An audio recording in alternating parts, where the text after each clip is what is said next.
See, I'm just waiting for the sound to go away. Yeah. Perfect. I graduated Olin in 2014. I'm an E with product design major. It's a mix of engineering depth classes, so I mostly took mechanical classes, but then a lot of the design depths I ended up taking, and then there's a third portion which I took a lot of business classes at Babson. Now that we've introduced Rachel here, we're going to take a few minutes to answer some of Olin's own questions that are sent to us by students from Olin. So, at first, did you come to Olin with the intentions of becoming an engineer, and did you leave with the same intent? I actually didn't really know what engineering was when I first applied to Olin. I knew that I liked science, I knew that I liked math, but I didn't know what I wanted to do. And so my parents and guidance counselors told me engineering might be a good place to look. So I thought I was going to come here, and then I had no idea what I was going to do after.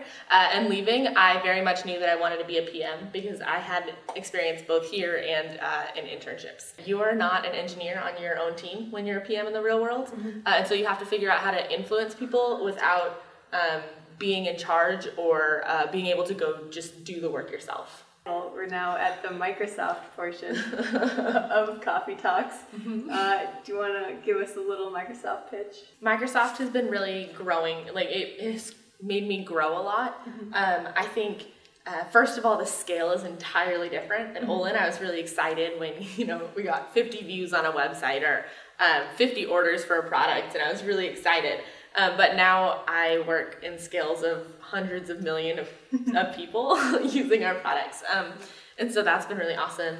I think also it's grown me a lot in confidence. So at Olin, I grew in confidence some, but you get very comfortable with the people you're at. It doesn't take as much to step up and tell someone, hey, I think you're wrong, because you're still going to be friends, you're still going to go back to the dorms. But at work there, it's really grown me, and I've had to become a lot more confident in order to get my ideas across. Is there kind of one project you can kind of talk about at Microsoft that you're the most proud of, or anything that you can be like, I helped build that, or I helped make that? Sure. So I worked on search for the last 7 months in Outlook. So I work on Outlook on email. And and so I helped ship Outlook 2016 search, which was pretty exciting because that goes out to about 300 million people.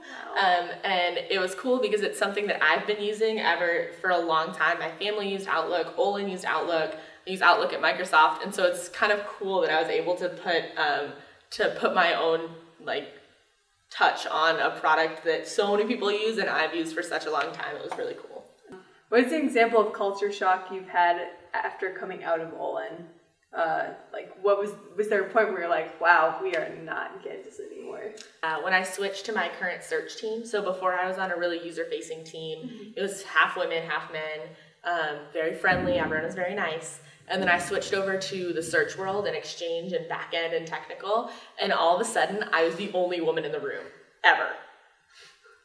And they were loud, and they yelled, and they swore, and at first, I just kind of sat back and was a little shocked and didn't know what to do and kind of tried to say things but would get yelled at over whatever.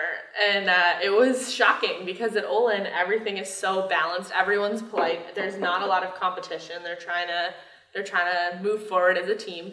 And so it took me a little while to realize that I was the one who was going to have to go and make myself be successful in those situations. So I had to become a louder person, a more aggressive person in these meetings in order to get my point across. Thank you so much, Rachel, for answering our questions today. It's great to hear from you.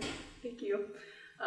Everyone out there watching, be ready for a new edition of Coffee Talks in the upcoming future. Thank you.